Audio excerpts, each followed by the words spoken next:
Þetta var hefur með.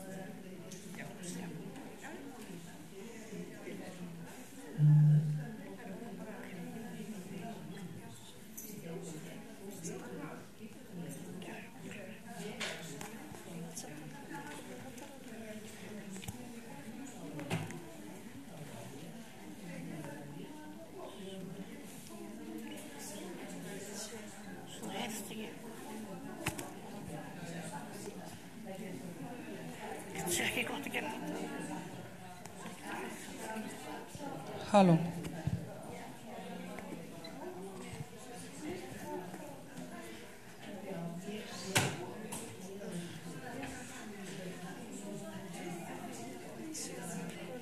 Já, ég held að kannski fylgist bara með því. Já.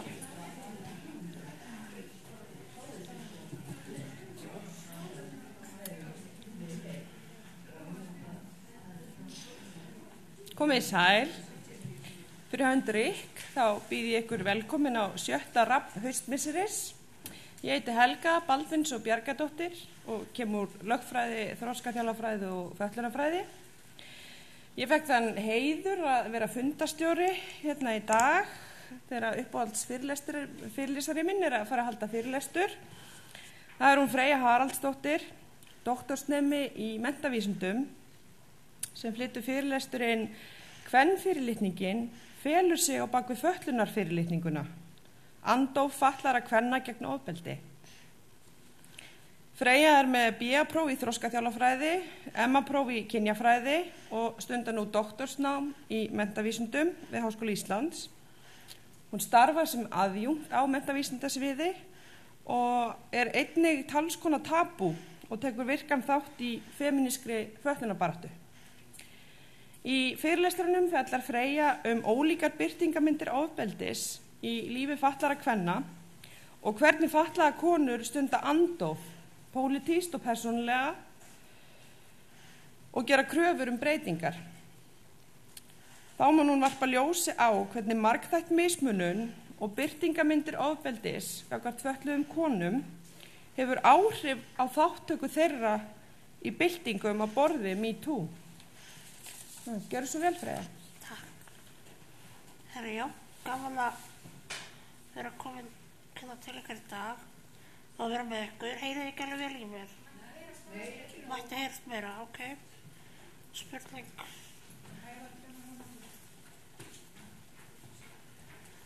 Mætti bara kannski koma þess nær. Já. Pröfa núna. Hvernig núna? Verra ef ég legg hann á það? Nei, ég reyna ekki sko.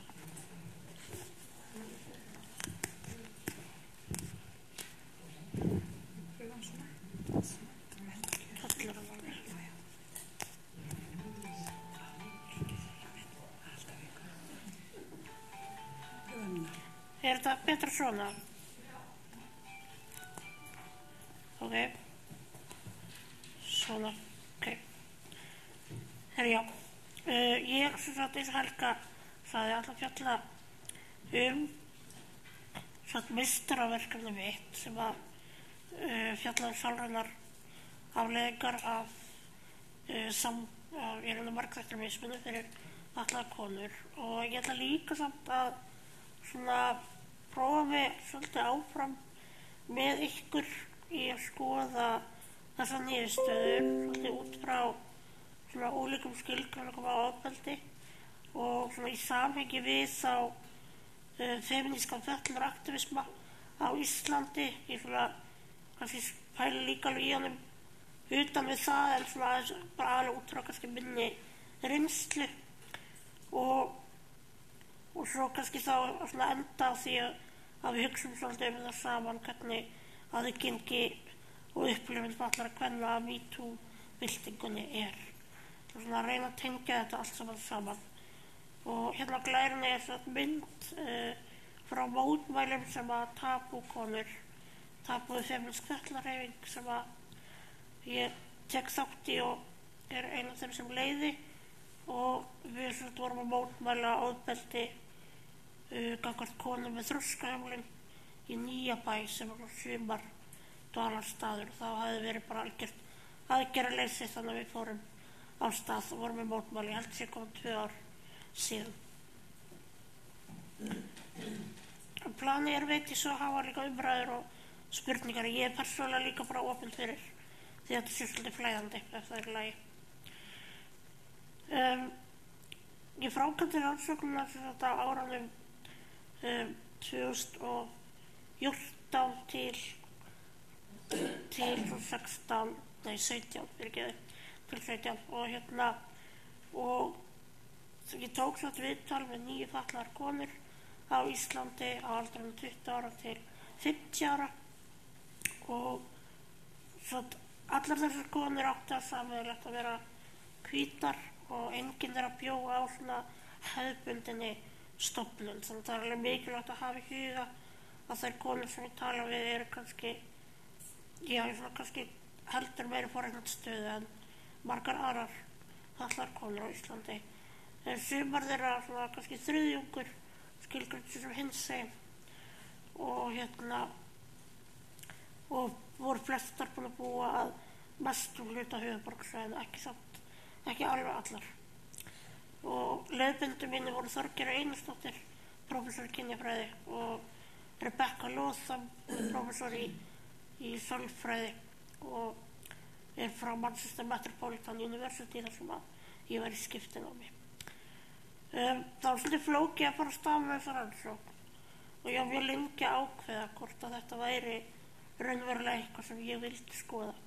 Vegna þess að það mjög flókið og hefur verið mjög flókið fyrir fatlað fólk að fara inn í umræðu neikvæðar upplifanir. Og það flókið vegna þess að sagan okkar, hún litast og einkennist mjög mikið af því að líf okkar sé ekki þess verið að lifa því og sé harmleikur. Og þess vegna var ég mjög hrædd það að með því að gera þessa rannsókn væri ég einhvern veginn að viðhalda eða festa í sessi slíkar hugmyndir. En málið samt að á sama tíma þá hefur fatlað fólk gagnrýnt það og kannski ekki síst konur að með því að ignora eða ekki taka þessa umræðu að þá séu líka láta í rauninni öðrum að skilgreina okkar sársauka og okkar líkama og svona upplifun okkar á okkar líkamum og líkamum þá í samhengi með samfélagið. Þannig að það svona ákveðin samt að gera þetta. Og ég vildi þá skoða fyrst og fremst hvernig samfélagslegir þættir og kerfi í rauninni viðhalda ofbeldismenningu og stuðla að ofbeldi og hvaða áhrif það hefur á fatlaðar konur. Og ég vildi skoða þetta bara svona út frá samtvinnun mismununar og þá að skoða ekki bara út frá fötlun sem einhverju einangruðu fyrirbæri heldur í samtvinnun við kyngervi, aldur, stétt, tegund, skerðingar og fleira. Og það sem myndi svolítið koma upp. Og ég vildi leitast við að skilja birtingarmyndir sálrænna afleiðinga af þessu, sérstaklega út frá hugmyndum innbyrðingu kúgunar eða þegar við fyrir að innbyrða þær hugmyndir og þá framkomur sem aðrir sýna okkur og líka öráreitni sem svona, veit ekki hversu margir hafa heyrt það, en meira svona kannski dulið og svona stöðugt áreiti og áreitni sem óslega erfitt að merkja en samt hefur mjög mikla afleiðingar. Og svo vildi ég líka í rauninni bara skoða sjálfsögðu hvaða leiðir konurnar fara til að andæfa þessu sem þær eru að upplifa og svona hvað hefur í rauninni, bara hvernig það spilla á móti og hvort þær hefur að gera það. Og þetta varst mér líka vand með farið vegna því ég vildi ekki einhvern gefa þáttakendum þau skilaboð það þeirra skylda að stunda andóf eða það þeirra skylda að bregðast við að hafa einhverja lausnir því að það auðvitað ekki, þetta er ekki okkar ofbeldi gagnvart okkur, ekki okkar vandamál að leysa.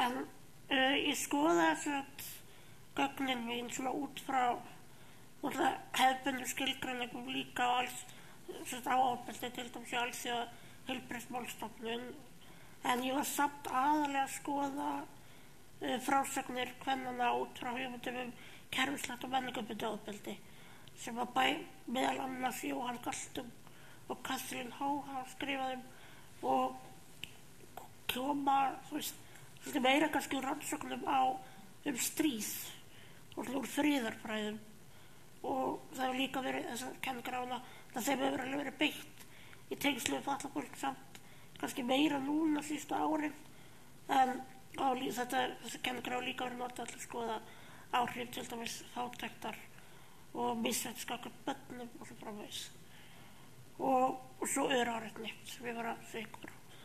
Og ég nálgaðist þetta þá út frá hugmyndum margþætta mismunun og samtvinnun og femínískri fatlafræði og svartsfeminisma sem á það kannski sameiginlegt að gagnrýna svona hefðbundinn ófallega hvítan vestræn feminisma fyrir að útiloka reynsluheim og upplifanir kvenna sem að búa við svo margþættari jaðarsetningu, og svo líka gagnrýnin sálfræði, af því að þegar ég fór að kynna mér hana þá fannst mér mjög frelsandi að sjá hvernig kenningar í gagnrýnin sálfræði fara meira í að skoða hvernig valdakerfi stuðla að því okkur líður stundum illa í staðinn fyrir að horfa á sálrænar afleiðingar sem kvíða og þunglyndi og fíkn og fleira sem einhvers konar einstaklingsbundinn vanda, skiljið, að meira bara umhverfi okkar sem stuðlar oft að því að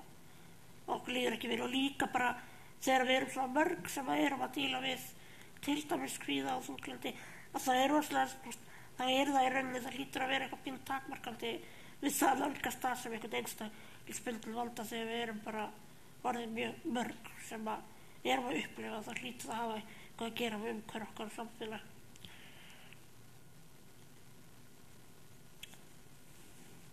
Og ég var líka svona að skoða þetta ferli innbyrðingar, þar að segja hvað gerist þegar þú verður fyrir mikil stimplun,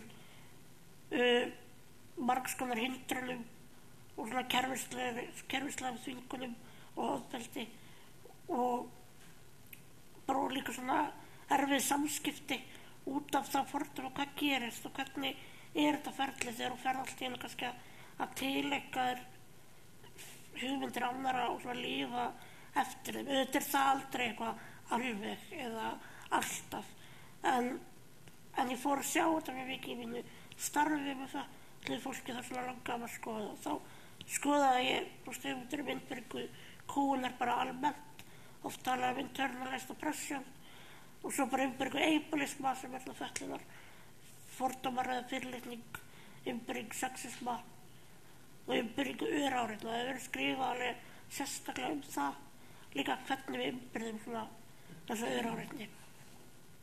Og ég vildi líka skoða andofið og úrvinnsluna, og ég notaði svona femínískar og svona notaði hugmyndir femínísku tengt svona öruggara rými og var að skoða hvað áhrif af því ég sá það í gagnunum að það var eitthvað sem konur voru að tala og nefna sem mikilvægt, og jafningastuðning að fólk í sambærilegri stöðu styðji hvort annað, og svo femíníska sálfræði og bara aktivisma, hvernig aktivismi notaður til þess að vera með andof og líka bara til þess að vinna úr erfiðri reynslu. Og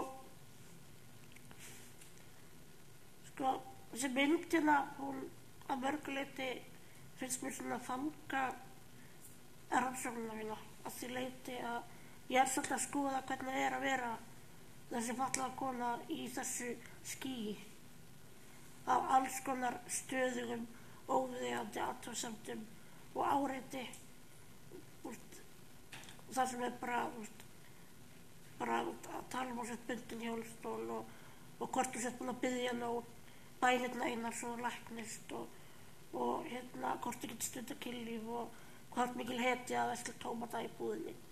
Þetta einhvern veginn látlust svona, ég pattaði þessa mynd ekki en hún bara einhvern veginn kom og ég er mjög þakklátt að því að akkurat þegar ég var að vinna þessa rannsókn og það finnst þú lýsandi fyrir það sem ég var að skoða. En samkvæmt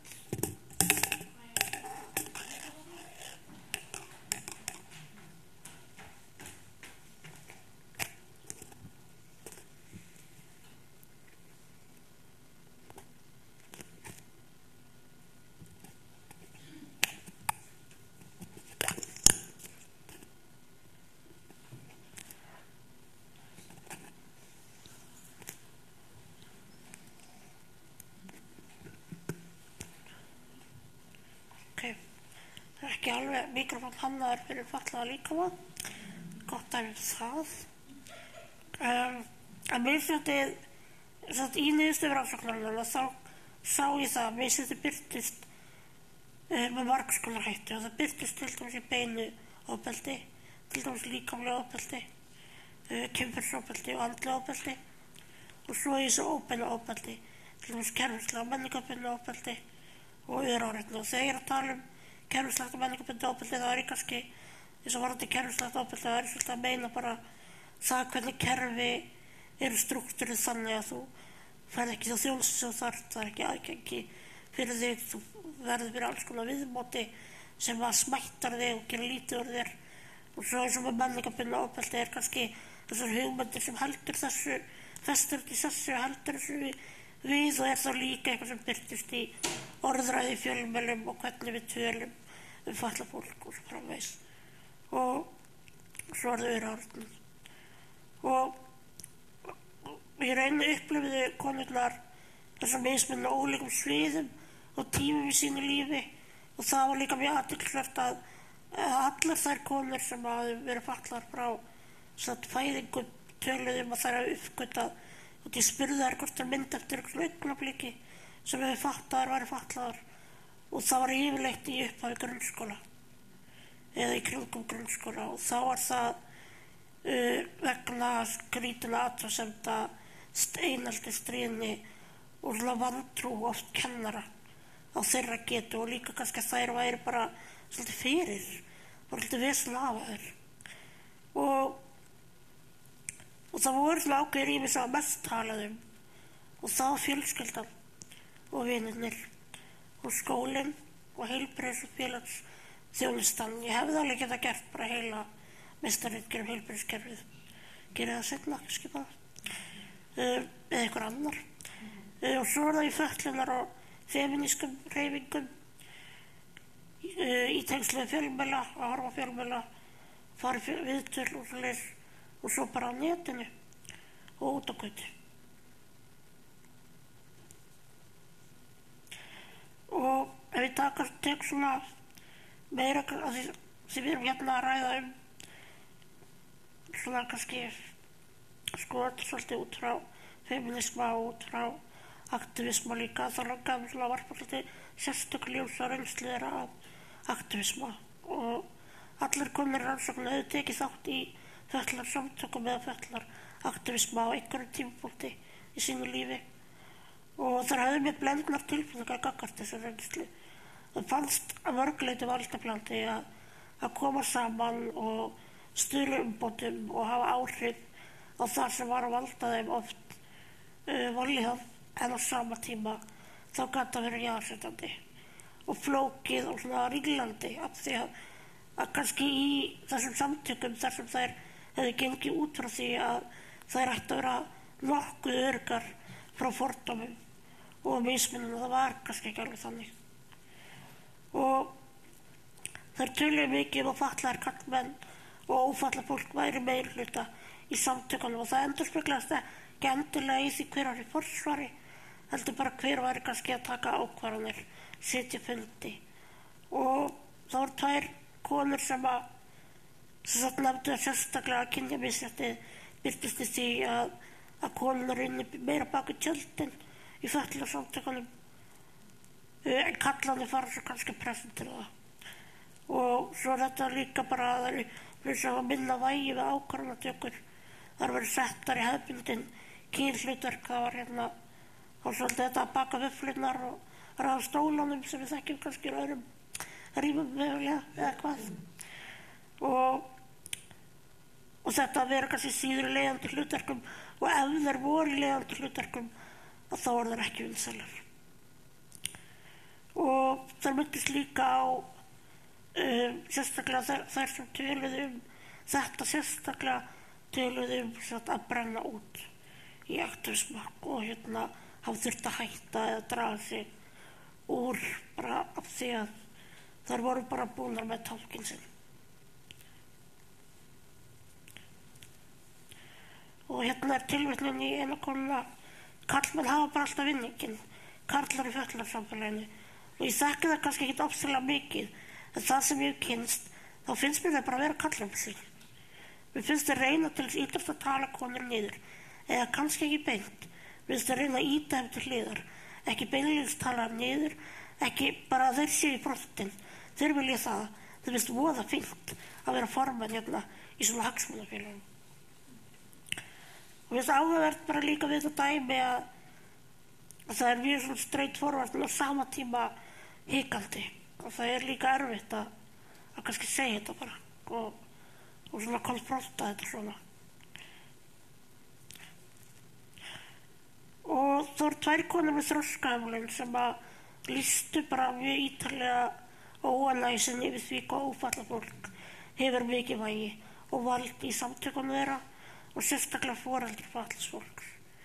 Og þær upplifðu að þeim var ekki treyst, að foreldrarna þau var tekin fram yfir þeirra vilja og skoðanir og áherslur, þó svo að samtökin hefðu yfirlýsta stefnu að ekkert skuli vera okkur án okkar og að samfélag yfir án aðgreiningar.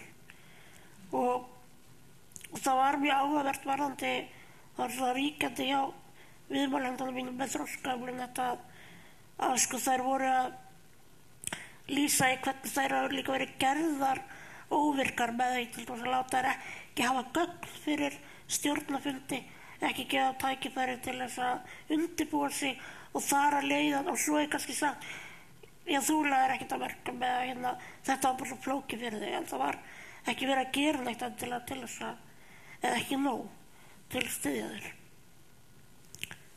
Og það var líka að tala ofbeldismenningu varðandi svona kynferðisofbeldi innan samtaka og drusluskömm og það var í einum samtökum þar sem var talað það sérstaklega svona að það væri einhver svona ofbeldismenning bara, mjög kynbundin ofbeldismenning og það sem var líka áhugavert var að þar var svona hugleiðingar hjá konunum það að þetta tengdist líka þessu sögulega langvarandi ofbeldi sem allir hópurinn hafði orðið fyrir og þetta væri orðið eitthvað svona fast menning en náttúrulega bara þeirra einhvern skilgreining náttúrulega á því en þær upplifðu það mjög sterkt. Og það voru mjög fáar konur sem að ræddu sérstaklega þátttöku sína í femínískri baráttu, margar hafði ég hugsað mikið út í hana og einaði upplifa mikla fordóma og gafst upp á þátttöku. Mér fannst áhugavert miðað við hvað þær voru aktívar í fatlaðsamtökunum og svona í aktivisma hvað þær hafði í rauninni forðast eða bara ekki hugsað út í það að taka þátt í femínískri baráttu. Og það var líka þetta einhvern upplifa að skoðanir, þetta með að upplifa skoðanir sínar sé ekki teknar gildar en eins sem segir. En ég hef þetta pólitísk skoðanir og ég hef skoðanir á þjóðfélagsmálum en það bara svo glata að það sé ekki hlustað eða tala við mann eins og alvöru fólk. Og mér finnst það sé betra að gera það ekki heldur en að verða fyrir vonbrigðum og hugsa djöfullinn þær tók ekki mark á mér. Þeir var alveg saman það sem ég var að segja. Þess að betra að taka ekki þátt. Ég upplifi líka fatlað fólk sé skemma ímyndina eins og það sem að nefnir einhvern aktivista hefur sem voru verið talað að samtökin hafi ekki vilja fatlað fólk og ég hugsaði að djöfull hef ég lent í þessu af því að það er svo mikið verið að búa til ákveðna ímynd af samfélagshópum svona fullkomna ímynd og mér finnst ég skemma hann einhvern veginn. Þannig voru að lýsa að hafa reynt að taka þátt í samtökum sem voru ekki miðið að kannski fötlunaraktivisma og þá kæmi hún inn með sinn fatlaða líkama og sín mál sem hann og sitt sjónarhorn, það bara það var eiginlega ekki pláss fyrir það.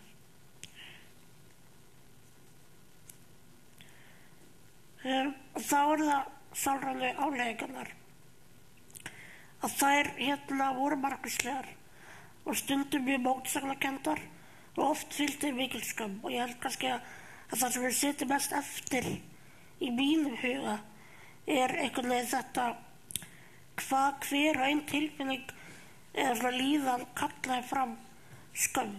Engin tilfinning fannst þeim þær eiginlega rétt á að hafa. Og ég náttúrulega plokkað eitthvað í sundur og það að mörgu leyti óviðeigandi, en það ekki þannig, þið veit að maður sé þreyttur á mánudum og kvíðinn á þriðjudum og hræddur á miðvikudum. Heldur það bara, þetta allt í hrærigraut, en ég bara reyna að útskýra svolítið hvaðan hvert og eitt kemur.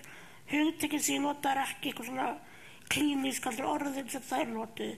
Þannig þegar ég að tala þunglyndi eða kvíða það hugtökin sem þær notuðu sínar líðan og tilfinningar. En það töluðu mjög mikið þreytu, og þreytan tengdist ég ofta þurfa alltaf að vera upplýsa aðra sín máli eða sínar þarfir eða hvað aðgengiskröfur þyrfti að vera, og líka róa vandræðalegt ófalla fólk. Það bara hörkudjóp. Og einhvern veginn kennara og fólk sem svona fríkar út yfir því að þær voru að koma inn í einhverjar aðstæður. Og líka samla sig, það var líka mikil vinna bæði í námi og líka bara eins og starfi, og svo líka mikil vinna á staðalímyndum.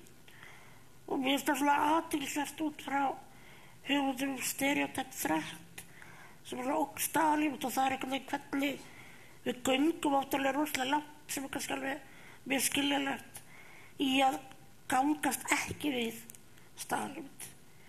Og þú leggur ótrúlega mikið á þig til að sé ekki að setja undir hatt sem allir að reyna að gera. Og svo kvíðinn, hann var svolítið svona bara staðreynd, og við ástar allar einhvern veginn svona meira minna með einhverjum hætti tala kvíða eins og hann væri bara jafn sjálfsagður og eðlilegur og bara vatn í krana hér á Íslandi. Og og þær tölum það sérstaklega í tengslu við bara félagslegar aðstæður, það náttúrulega hafði með að gera líka þetta vera alltaf að róa alla, að það kvíðvænlegt þegar þú kemur í veislu og veislu þarf að róa 20 manns, og það líka kvíðvarandi bara óvissu, fæ ég tákmálstúlk, geti fengið ferðaþjónustuna, geti breytt aðstæðan en ég komist þangað, verður nóg mikill fyrirvari á sem fundi. Það rosalega margt að hugsa og margir angar til þess að haldi til þess að hlutinir gangi upp. Og þetta var sérstaklega umræða varðandi ungt fólk, að það var ein kona, ung kona sem talaði að henni finnst alltaf mikið álag á fötluðum unglingum hvað þetta varðar, að þurfa að hugsa að láta allt ganga upp ofan á það bara að vera með kvíða við því hvað kjóla átt að vera í. Það er bara nóg, kannski. Og forræði sig ekki allir líka miklu kvíði, þið má ekki mistakast. Þú voru alltaf að gera allt rétt, annars getur mist réttindi eða frelsi, og svo líka svona vantraust að fólk hefur ekki trú á þér. Mjög óþægilegt. Og mér bara fannst mjög skemmtilegt, ég veit ekki hverju að horta á þetta er svona nett uppistandið, Hannah Gadsby sem hinsegin kona og fötluð kona, og hún var svona að tala að hún skilgreindi sig sem þreytta. Og ég held að margar konur í rannsókn hefði mögulega geta tekið undir það, og ég ger það líka, ég skilgreindi mig klárlega sem þreytta. Og tilvíðum að það er svo erfitt þegar maður þarf alltaf að gera það á hverjum einasta degi, alltaf að vera svona að byrja, já, mér líður þannig núna að ég þarf að sanna mig. Mér finnst það erfitt að eftir að þú veist að segja við fjölskyldunum að ég vildi flytja að heiman og ég vildi fá sjálfstæði og ég vildi vera ein. Ég hrædd að þau ekki treyst mér í það. Eða þú veist, hvað veit maður hvað foreldrar maður hugsa? Eða þú veist, ég þurfti að vera rosa ákveðin, segja bara ég vil ekki fara á sambýli. Því að ég var svo hrædd að það var ekki það, því það var ekki það sem ég vil. Og hún talaði til dæmis það og með þroskaumlum talaði það að hún óttaðist alveg rosalega mikið bara hlutir eins og að læsa sig úti. Af því þá var hún bara hrædd að það fengi hún ekki lengur að búa einn.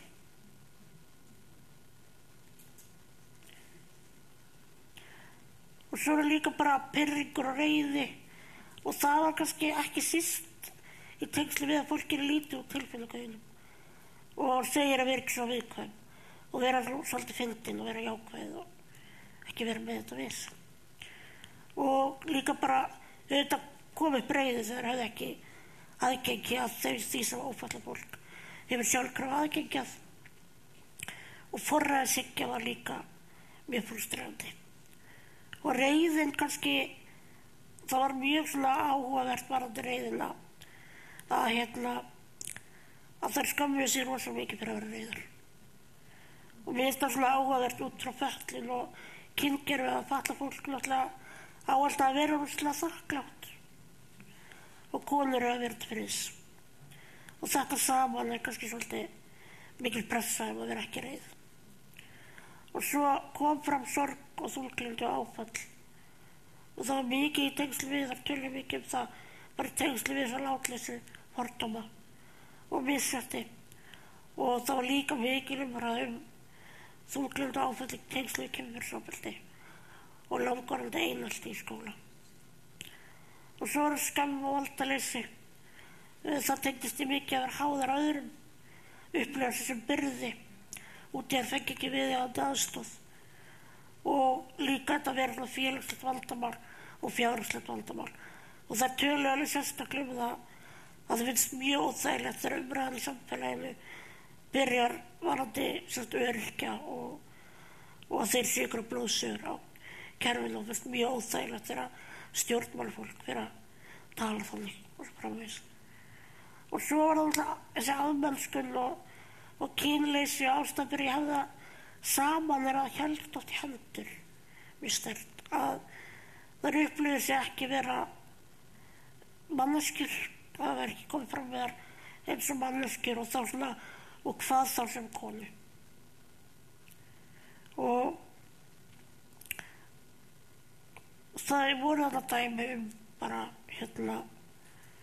þessi áherslu á að breyta þeim svo læknisfræðilega nálgunin að þær væru gallaðar, það ert að breyta þeim og líka umræðu þvingaðar ópersónusaðgerðir, neikvæð viðbrögð við blæðingum til dæmis. Það var athyglisvert að þær töluðu alveg það að þær til dæmis var einn sem átti bara mjög erfitt samband við bara það að vera á blæðingum af því að einhver sem hefði aðstoðað hana í skóla var alltaf að gefa til kynna að það var ógeðslegt.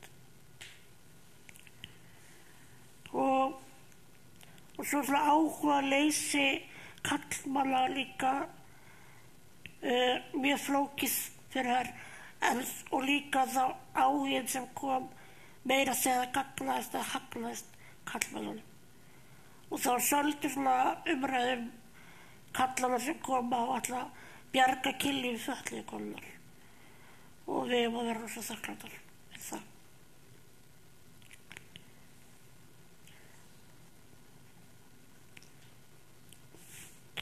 Og hérna er það dæmi, ég var ekkert að ræða um mannesku og segja að ég var óbærslega þreytt að það var alltaf verið að segja við mig hvað ég verið góð og dugleg og öll þau lýsingarorð og hún sagði við mig það er rosalega erfitt fyrir því að segja eitthvað, það er eiginlega ekki hægt að því fólk meinar svo vel. Og ég fann bara á þessu augnabliki hvað ég var vanmáttuð. Mér fann svona þess að ég eigi bara láta þetta með ganga að því fólk meinar svo vel. Þá er það bara politically incorrect að móðgast yfir því.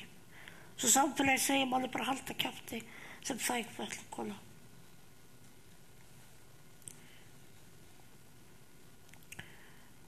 Og hérna eru það pælingar varandi að kynja munin á hvernig er hort á sambönd fallar kalla og fallar kalla. Og ég spyr, þess að þáttakandi segir hérna það að ná sér í konu með fötlun ef ekki kall gerð það, þá er það bara að byrja að vorkja greið. Hvernig ætlar hann að fara að þessu? á hann að þú veist, það sem hún getur ekki. Hvernig það eiginlega? Hann bara rosa hetja.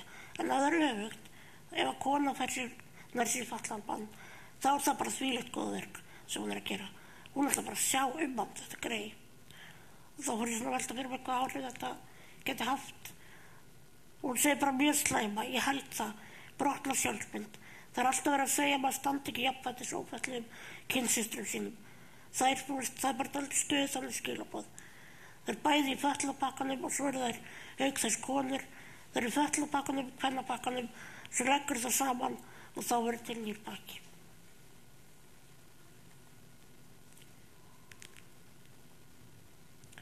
En það var alveg margt sem að konar töluðum varandi það hvernig það svona bregðast við þessu og það talja mjög mikilvægt að endurheimta sitt skilgreiningar vald. Ég hef bara hugtökur sem notuð fatlað fólk yfir líkama fatlara kvenna og yfir sínu lífi.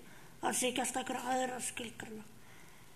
Þær og þeim varst mikilvægt að anda á kvenfyrirlitningu og líka endur skapa hugmyndir kvenleika. Að það að vera kona er ekki bara eitthvað eitt. Og að rjúa þögnina þegar lögðu áherslu á það að það var mikilvægt að gera það en á sama tíma líka að konur var ekki þvingaðar til þess heldur. Að það verður að vera þeirra forsendum. Já,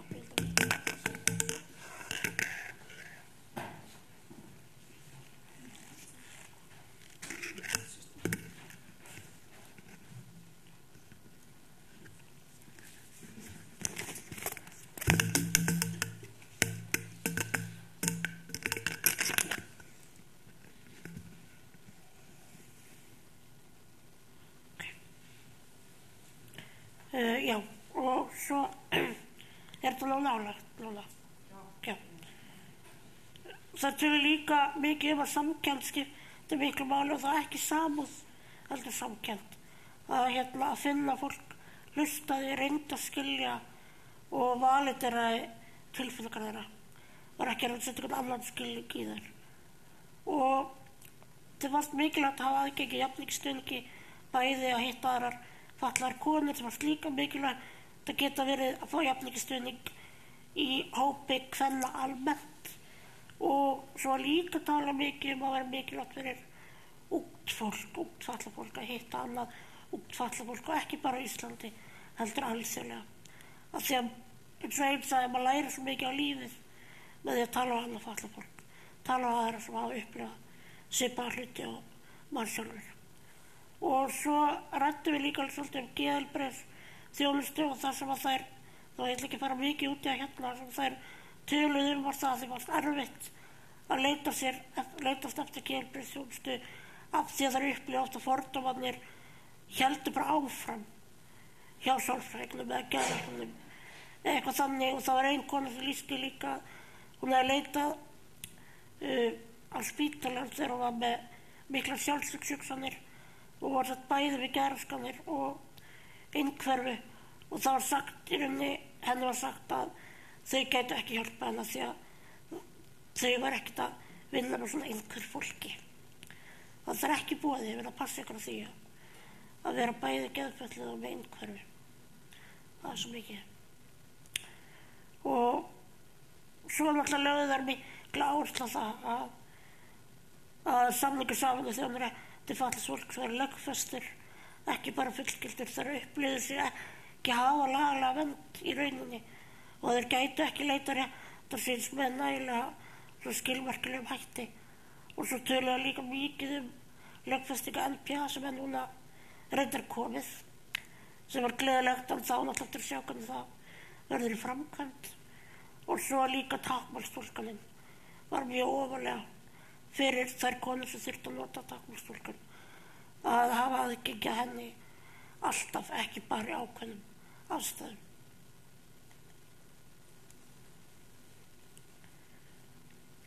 Og hérna er það fallar konur tala mikilvæg þess að fallar konur kynnist feminisma og kynjabræði. Ég held að geta opnað augu þeirra fyrir kyni.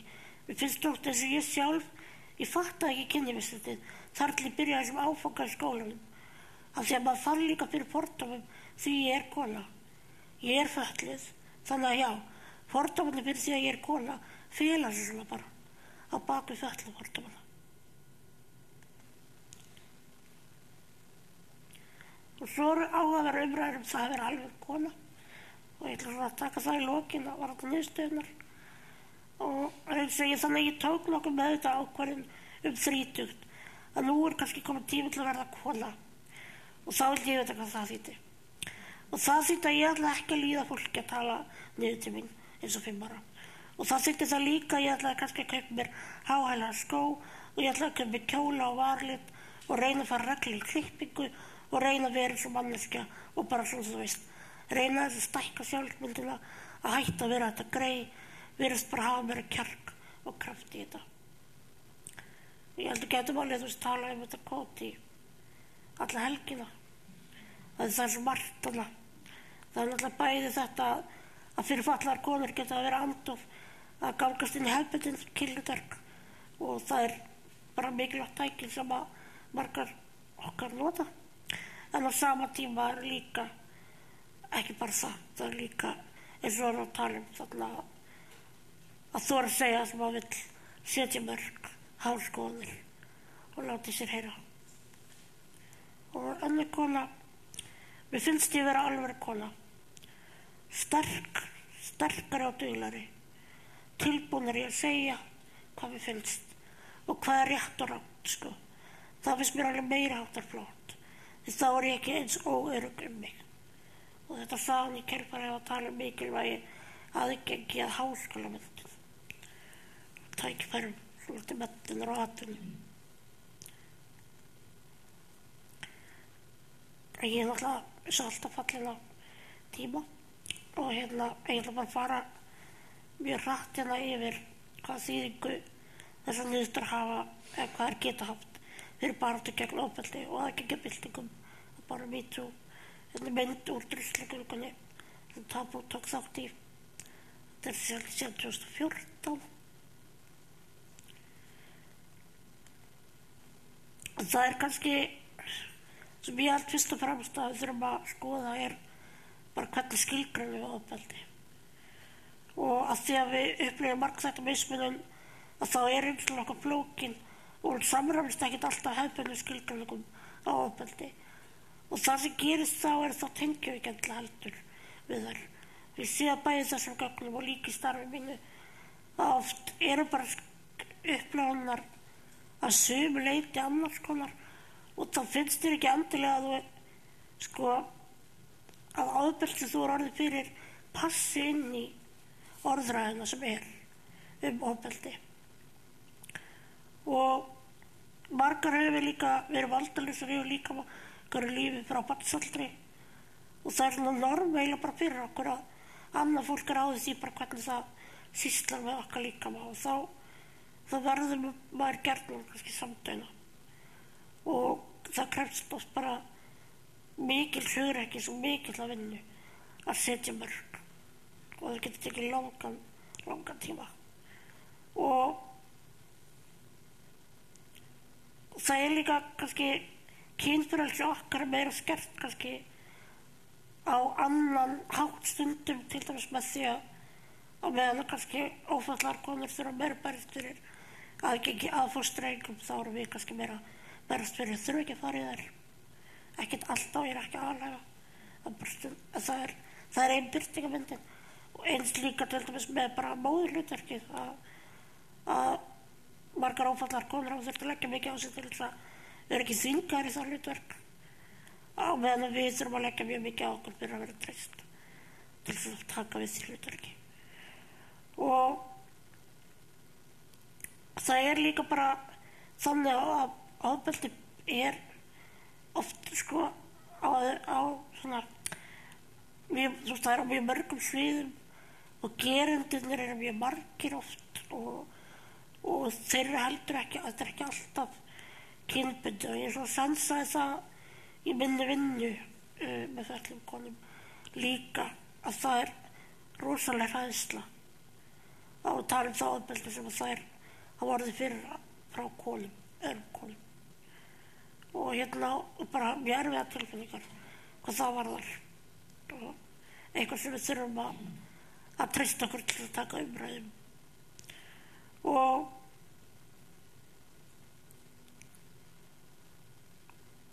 það er líka bara einhvern veginn það sem ég kannski hef skynjað eitthvað mest og maður skoðar ef maður horfir á þetta þá er þetta ofbeldi svo oft tengt samhengi, sögu, fyrri upplifunum eins og við vitum alveg og ef samhengi er svolítið annað og sagan er svolítið önnur og þá breytir það líka hvernig við skilgreinum og upplifum ofbeldi og til svo sem dæmi þá var mikil umræða svona innan raðafallara kvenna sem ég hef mikið verið bara til dæmis hvernig skilgreinum við nauðgun ég ætla ekki að fara neitt út í það getur bara óþægilegt fyrir einhverja en kannski bara það er ekki endilega bara í aðstæðum þar sem er kall og kona og líka ekki endilega í tengslu við einhver sambönd það getur líka verið bara eitthvað sem gerist á spítala það sem þú þvingar í ákveðna aðstæður í ákveðna læknismeðferð og upplifir það sem nauðgun sem dæmi og bara hoppa yfir hérna þetta svolítið það sem var líka bara flókið og flókið er að þetta er búið að vera með vinnumarkastengt og fatlaðar konur hafa ekki alltaf aðgengi að vinnumarkanum og þessum svona rýmum stjórnmálum til dæmis og öðrum rýmum þar sem að sögurnar og háskólasamfélaginu fatlaðar konur hafa ekki greiðan aðgang að því til dæmis heldur og þetta er rýmum sem að sögurnar er búin að vera að koma úr og svo er þetta bara með þetta litla samfélag sem við búum í og hvað við erum auðþekkjanlegar og það væri til þess mjög flókið fyrir mig að greina frá kynferðisofbeldi í háskólanum af því að það er ekkert margar hreyfihamlaðar konur sem eru háskólakennarar á Íslandi skiljið sem dæmi þannig að þetta verður allt ótrúlega það getur verið mjög flókið og svo er bara þetta þegar þið átt eitthvað undir hjá gerandunum þegar þarf að halda áfram að fara til læknisins sem að er að gera þeir hluti sem þú vilt ekki að það sé að gera að það er kannski einu læknir með þekking á því sem þú þarft og hvernig ætlar að segja frá því og hvernig ætlar að tala um það og þú vilt kannski bara aldrei segja það af því að það er bara svo flókið og þannig að getur það var bara oft svolítið það sem við bara að nafnlaus saga getur jafnvel verið bara lífshættuleg en svo er líka þetta sem að kannski við höfum ekki gleyma að stundum líka er andóf að segja ekkert og ég skynja það í mínu starfi í Tabú að það var mikil umræða og það búið að vera mikið í gangi hjá einhverju tengslu við þetta en við veljum kannski bara aðra leiðir og það er líka þannig það er líka svolítið okkar sameiginlega saga að við höfum ekki alltaf haft valdið við því hvað upplýsingar fólk fær okkar líf og okkar sögu og þá getur það verið að taka vald að velja að deila ekki upplýsingum.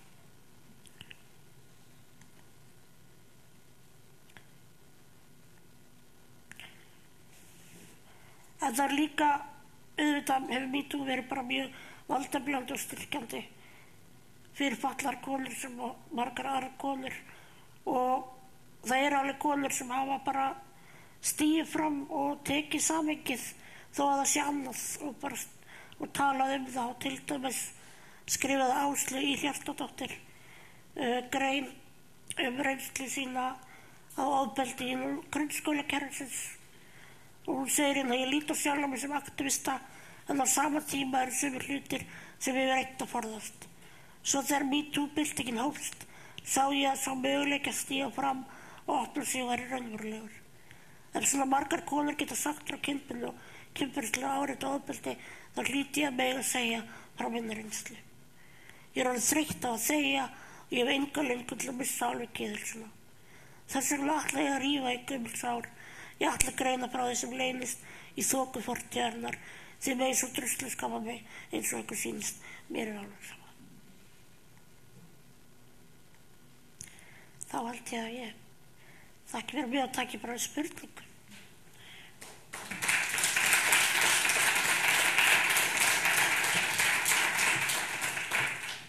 Takk kærlega fyrir þetta, Freyja. Ég gerir ráð fyrir að séu spurningar úr sal eftir þetta ofboðslega áhugaverða erindi.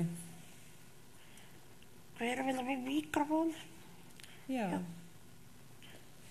Komin ein spurning hérna. Ég er ekki spurningu. Ég ætla bara að þakka alveg kærlega fyrir þetta erindi. Ég í þarfengarþátturinn Karlaftur smá. Ég á 2 börn. Það er dreik sem gerir kurrastúku sem með Down-syndrom. Og það var gaman, jú það er gaman, vegna þess að ég ekki dótt mér, ég gerði hana sjálf þetta. Og það, þegar hún flytta heimann, þá var hún búin að ákvæmta saman ég og hún, og hún færi í íbúð 20, hún gerði það. Þegar ég kom allt þetta sem gott að átta sig á, þegar ég gengi í strengi. Því hún mjög ákveðin eins og ég get sagt um þess að lokum bara ykkur til skemmtuna þegar hann fyrsta skipt og opnaði dyrnar, hún var nýflutt, ég var að ganga yfir hana á jólunum eða á jóladag, ég var í búðin hann og opnaði á dyrnar á íbúðinni og sagði, gjörst hvað vel mamma, út. Takk fyrir þetta. Það er spurningarna aftast.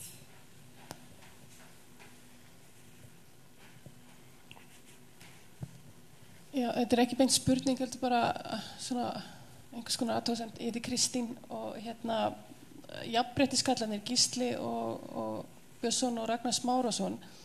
Þeir gerðu svona úttekt á öllum aðildarfélögum Öryrkjabandalagsins og þeir sáu það voru konur sem voru í stjórn foreldrasamtaka en það voru kallar eða voru svona risastór svona peningafélög, eða mamma segir peningafélög. Svona stór, sterk félög.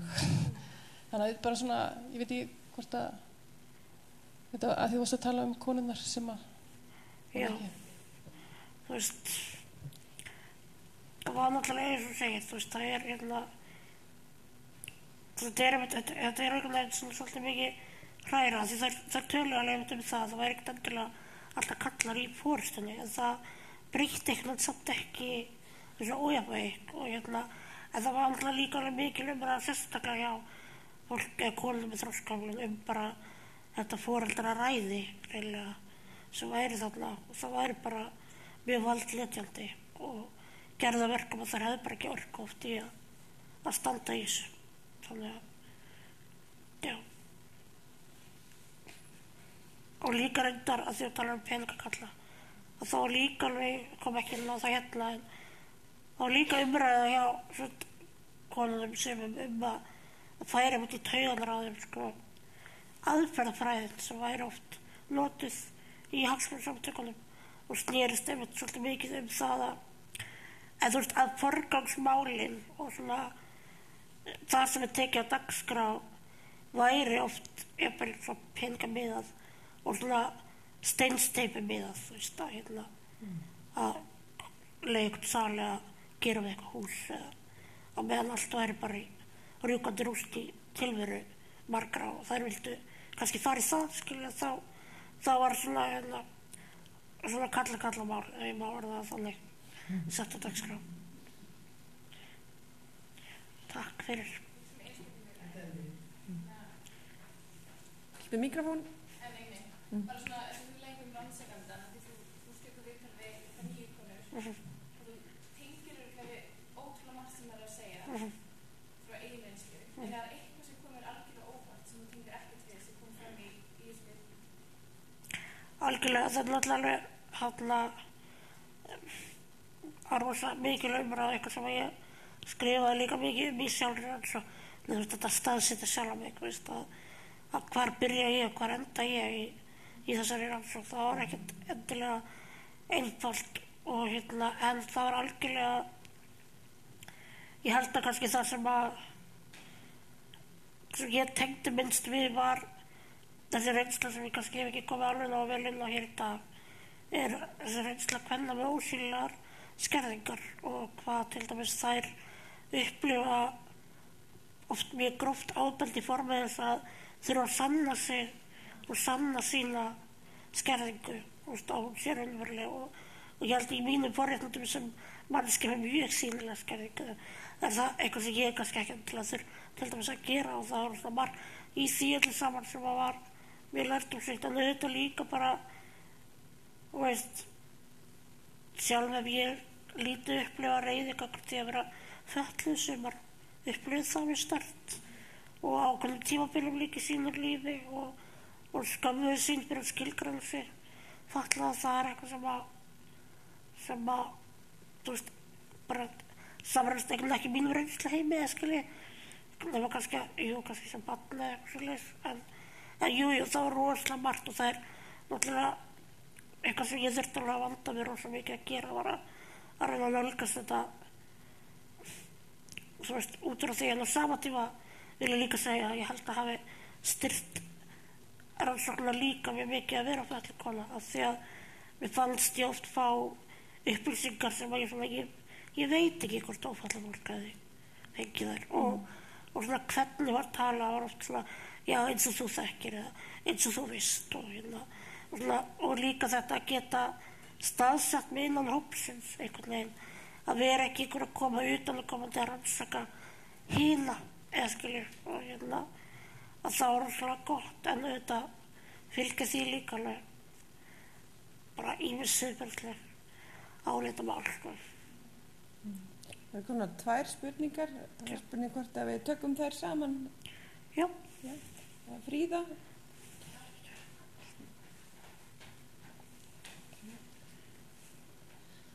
Ég heiti Fríða Rósar, formaður Kvenréttindafélags Íslands og takk fyrir alveg frábæran fyrirlestur Freyja. Ég með eina spurningu og eitthvað svona upplifun eða eitthvað.